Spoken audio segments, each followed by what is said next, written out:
Hey, how we doing today? Welcome to Life in the Farm Lane. I want to introduce you to a very special piece of machinery in our operation, our corn planter. This is a John Deere 7300, 12 rows. It's one of my favorite pieces of equipment to run on the farm, other than the combine.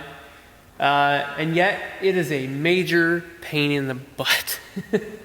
We've had quite a few problems. We're getting a lot of issues worked out. One of the issues that we were having last year was that the wings would not fold up. I finally got that figured out this morning. They would fold up, but really slow.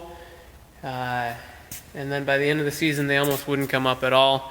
And it turns out there was a bad fitting down in there that was a quick coupler, if you know what that is, and the two balls that are supposed to mesh together and both push open, only one wasn't letting fluid into the system. And then the other thing I'm working on right now is this.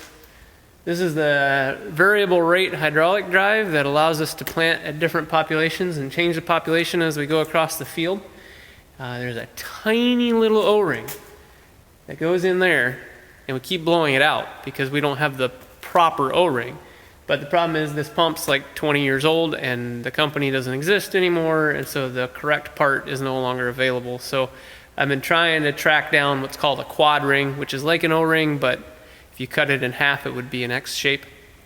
And that's what it needs to have in there because it just keeps blowing out O-rings. But I think I got one coming for tomorrow. So this is what I spend most of my spring in.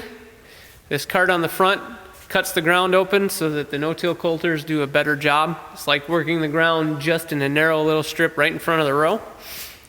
And then there's that tractor that pulls it.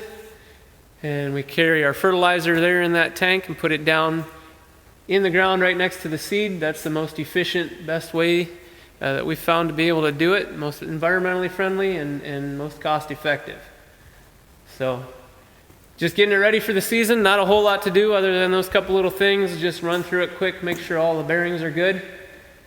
And as soon as the weather breaks and the soil warms up, we'll be rolling heavy. Good day.